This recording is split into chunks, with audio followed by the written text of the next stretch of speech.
Right, gold junglers, we spend a lot of time, learning how to jungle deny and take our jungling to the next level to get platinum and emerald. And also we spend a lot of time insulting brand junglers, so let's see what happens when a brand jungler does...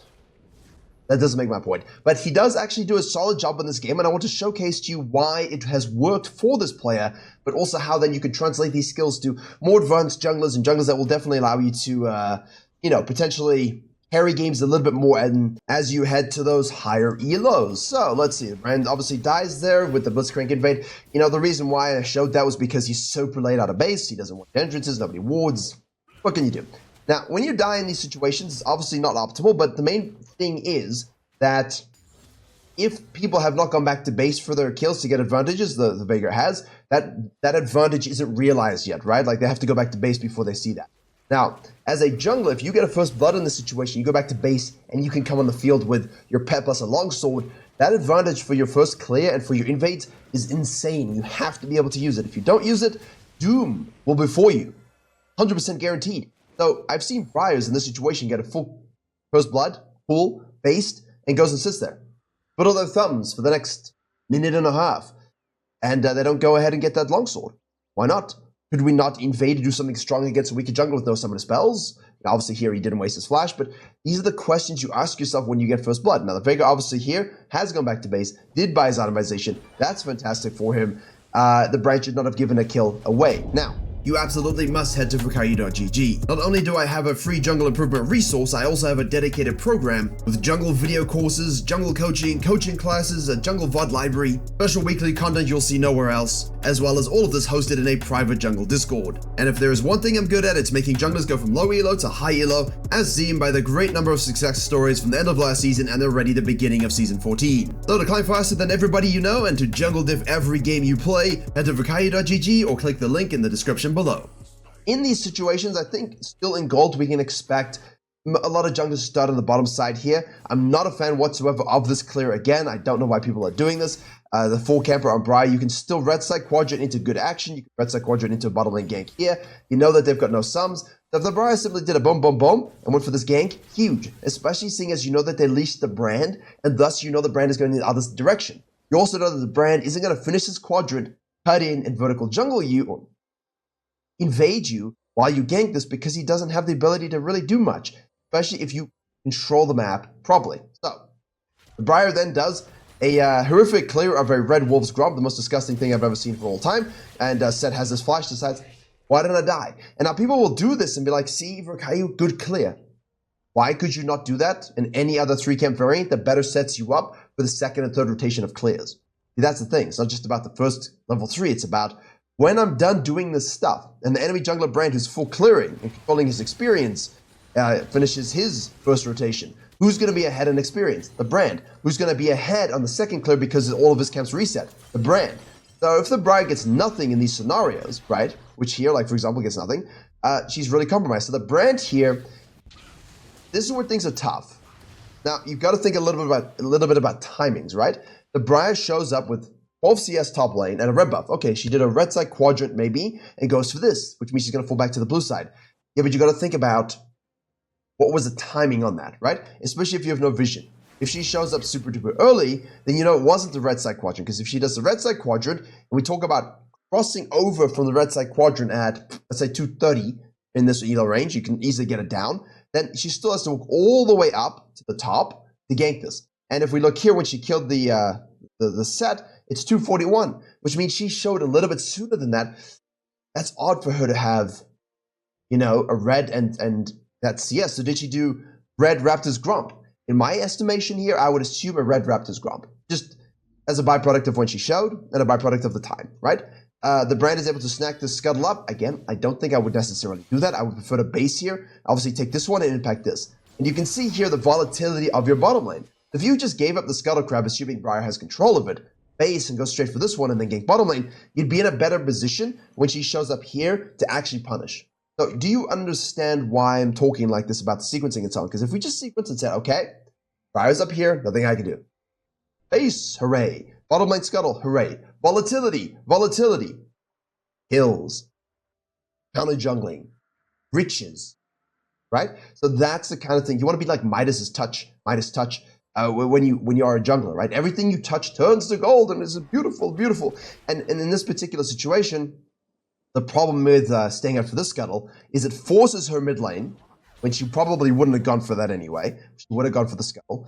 And then obviously, she's got her blue now. She's down here. You have to give up this bottom scuttle as well. This is not a gankable scenario. This scuttle's gone. Don't even bother going. No point going for it whatsoever. No point going for it. You go straight to your Grump, right? You go straight for your Grump here. So we pause here. I just want to pause here because you come out of base and you're looking at this about to respawn. Briar's doing this one. I would not anticipate the Briar necessarily getting this, but when you look at it now and you're like, oh, wait. Well, yeah, it makes sense because he's holding the wave. He's low HP, no sums. She's obviously going to gank here. So if you extrapolate a little bit better, and this is what the brand has not done well, right? She ganked top lane. She's going to go down here back to a blue because she didn't have it. We know that much. We know there's a spawning here. The Ahri's going in onto the Veigar here. Now, at this particular stage, you ping this off and you can go back to base and you can go down here and you'd be in a better position.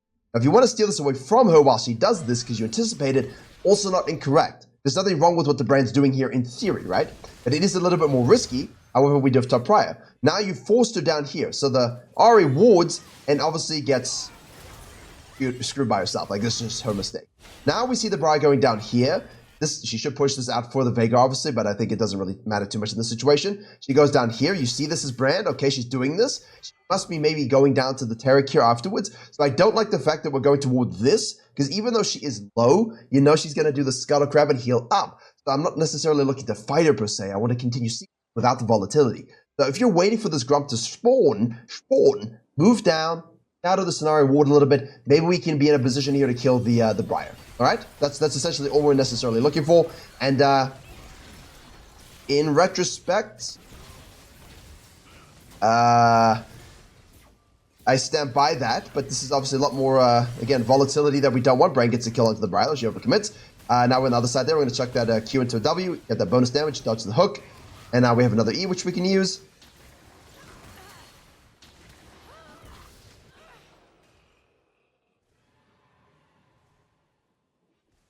Are you not entertained? Now, brand things. I get it. But from the Briar's perspective, was this an intelligent play?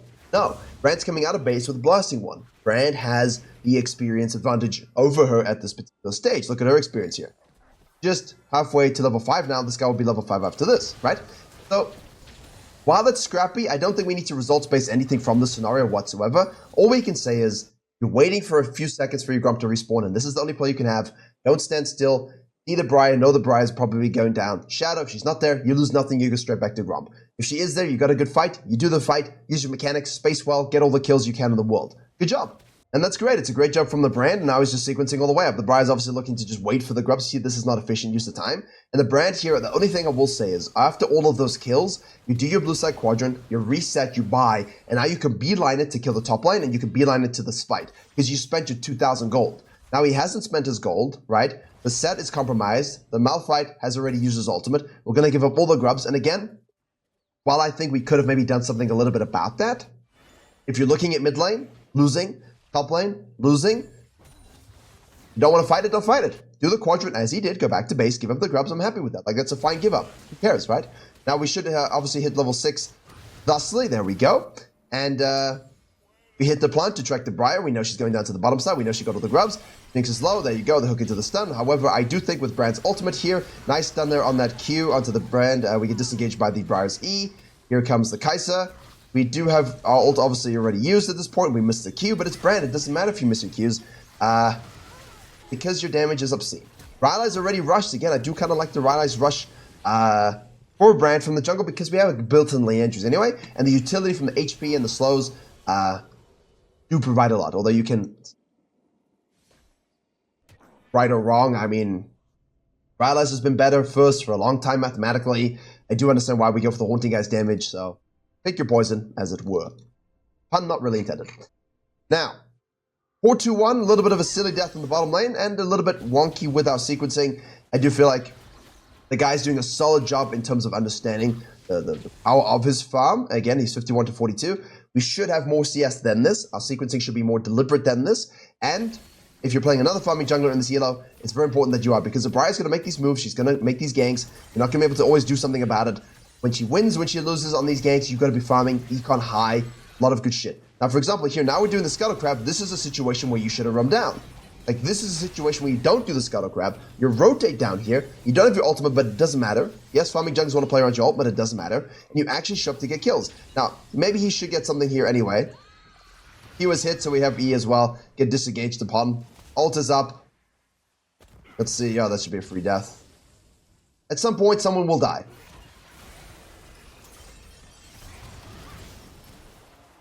Oh, Kaiser proc.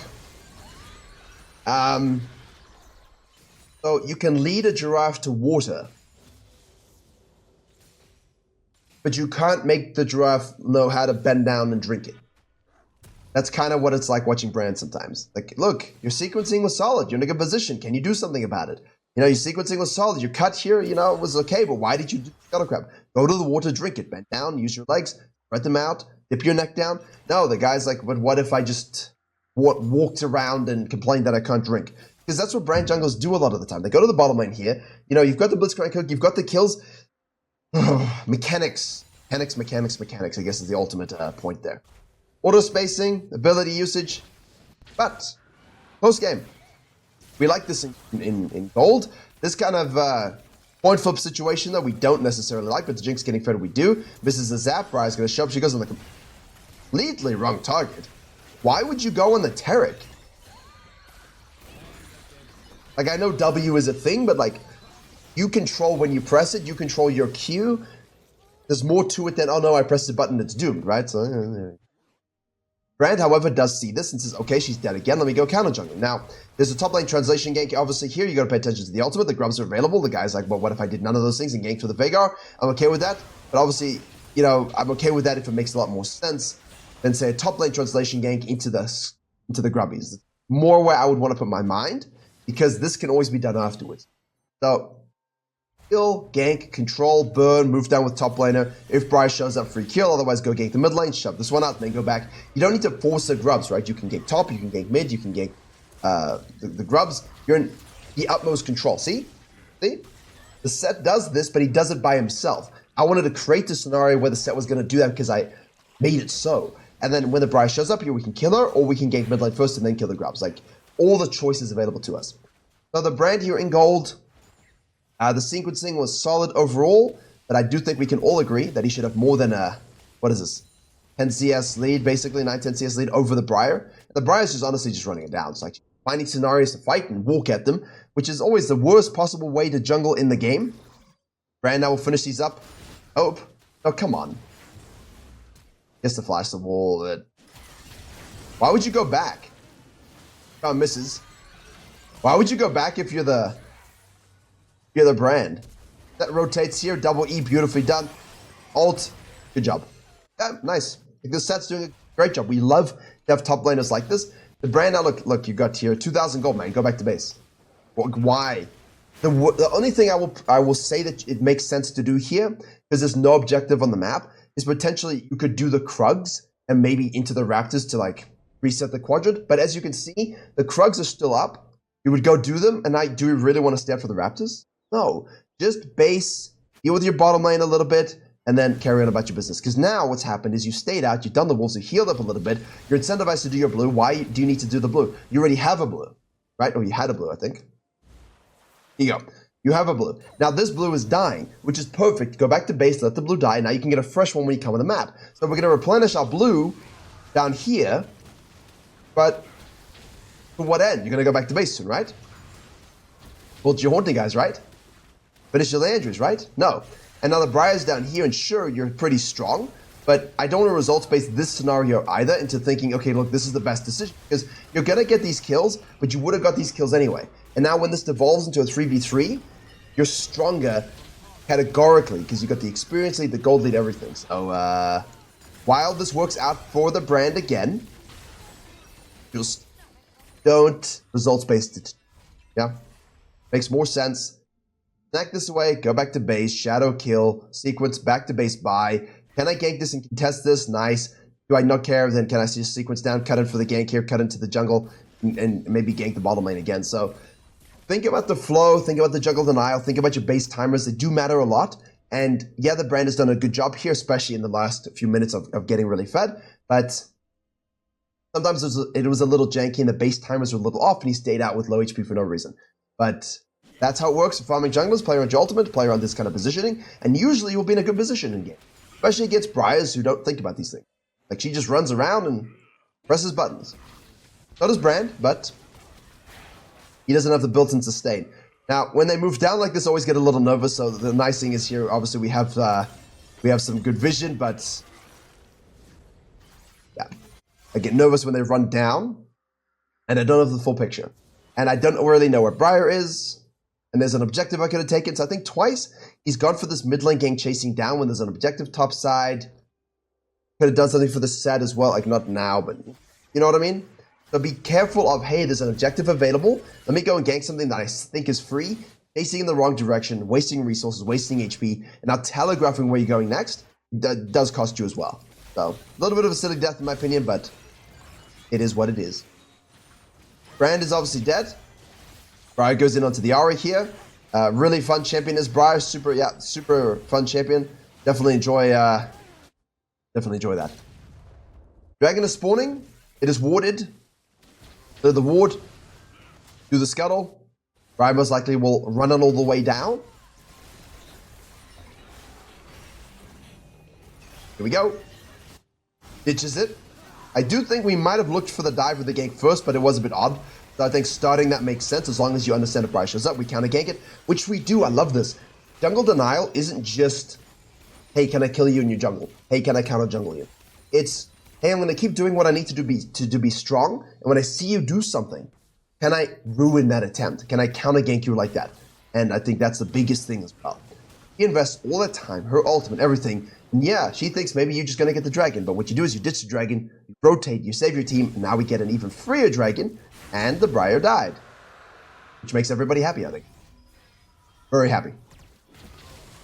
Now, this side quadrant. Full sequence into the mid game. Obviously, gold is pretty big here. But we already have our full build. Crypt Bloom next. Play the vision. Watch for the hooks. Watch for the hooks. You're showing vision there. People are going to collapse. You can't be in the situation. Don't want to be in the situation whatsoever. Vega goes in. One shot the Ari. I liked what he's doing. Full sequence up, look to cut back, hit the plant, scan, have a look, get vision control, watch your bottom lane here. You know that they're doing this stuff. Your TB being committed. Now Brand is farming. And this is what we want to avoid. This is how you throw games. Ooh, yeah. That's how you throw games. Big time. So the Brand here, okay, when he started this going up, like this, cool. If you see a cut, do the cut. End of story. If you see it, you can go ahead and do it. The problem is, don't scan an area, clear ward, and sit around. You kind of know, okay, I'm seen. Blitzcrank knows where I am. They might collapse upon me. Move up, hit the plants if you have them, go farm some camps, and you can always loop back around. You can always rotate back around. Always, mid-game. Path to where you want to be. Don't ditch your team, but don't sit in bushes when it's warded. And when you are seen, be aware that you could be goon squatted. Goon squatted. Brand damage. Brand damage. Let's go top lane. Watching this, what do you think you should be doing at this stage? Like, okay, we kill the Kai'Sa, 2 people top. 1 person mid here, Kai'Sa's dead. I mean, don't be farming. Push the map up here. You've got a huge numbers advantage. So I like here that he cuts and he doesn't go to his Gromp. He moves up. He's like, okay, we have some numbers advantage. Let's use it. Let's get some kills. Briar goes in here, obviously. We have the Tarek ultimate. This is the risk when you have a semi-global ultimate around you. Kite back here, fine. All right? The idea is good. I'm not going to talk about the execution because the idea is more important than anything when it comes to these kinds of plays. Too often you see 2 top, they go farming. No. Push this wave out. Go take this scuttle. Get into the jungle. Deep water. Collapse here. Push mid lane. When you have numbers advantage in the mid game, use it. Push shit. All the time. And while it didn't work out perfectly, the Brand positioned well. He's 11-4-4. They were able to get kills. He was able to get kills. Ari's able to follow up. The right plays in this game usually get followed up for good things. Always. You can only make the best decisions you can make. Mechanically, play them as best you can. And that's about it. Hope that everyone else sees that is the right play. That goes top lane here again. Level 14 Malphite. But does it matter against Brand? Question mark. We do the Void stuff here instead of the Crypt Bloom, actually. think the Cripple Him is better. Most of the time it's better. Haste is good, but again, more damage there. Now, Briar shows bottom lane here with that, so this is a free Baron, no? That was advantage objective. Blitzcrank 2. Yeah. You take it. I like the quick ping though from the brand, right? He positioned, got the pick, saw the movement, decided to go to the Baron, and then he just set up for the Dragon, I think. Yes, we're strong enough. We have a good lead. Got to play the team fight correctly. Malphite backline by himself. Peel this off. Peel this off first and foremost. There we go. Peel it, peel it, peel it, peel it, peel it. Leave them. Beautifully done. That disrupting with Taric. Taric should be peeling a bit more, but that's fine. Now we can do this. That really took care of business though. Fact. But yeah, that was well played. That was very well played. Jinx ult. Ari goes too deep. Unlucky. Brian shows up. That's fine. Push, push, push, push. Take the turret, dodge the ult. Everyone retracts. This is great, great stuff, guys. You're gold and you're platinum. This is how you do it. Just don't overcommit on the respawn. Go back to base and spend your cash money gold. Obviously, once you get the Zhonya's there. Now he's overstaying. He's overstaying, right? You have the Baron. Our entire team are now on the map. Now I have 2,300 gold again. And basically, he's hedging. I don't like this. You have enough here for Seekers, for Needless, and you join your team, and now you win.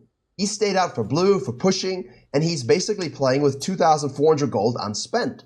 And in a game where you have a 5,000 gold lead, just under, half of that lead isn't even utilized. But please understand the back timing in this phase of the game. See the coaching channel video, main channel videos to talk a bit more about that. Speak a lot about it. Especially the base timing thing. Base timing thing is a big problem. See, now he's got 2,600 gold, and this is the thing, you are strong enough as Brand here, you don't need to go back to base. Sorry, cock blocking you a bit, but you don't need to go back to base to do damage, to win this game. But the fact of the matter is, why would you not, if your whole team is recalling, why would you not go get a Needless Large Rod and a Seeker's Arm Guard? There's no reason not to, right? So, it's about just maximizing the guarantee that you're going to end the game here. The Blue Gromp and the Wave Push don't matter at all. So, here we go. Now you're low. Flash in. Bouncy, bouncy. A lot of burn tick damage. Reposition. What do I know? So this was a game very much of why you should not results-base your decisions, because it might make you think you're making the right decision. Briar gets a kill here. You know, you could have done better clears for this. The Brain gets some kills here. You know, you could have done something a little bit different. The Brain gets a bunch of kills at the end. You could have still based. The game could have been different. So don't results-base your decisions. Always thinking about them on merit. But this was a pretty solid game from the Brand's position. Also showcases from the Briar's position why you shouldn't just spam gank without thinking.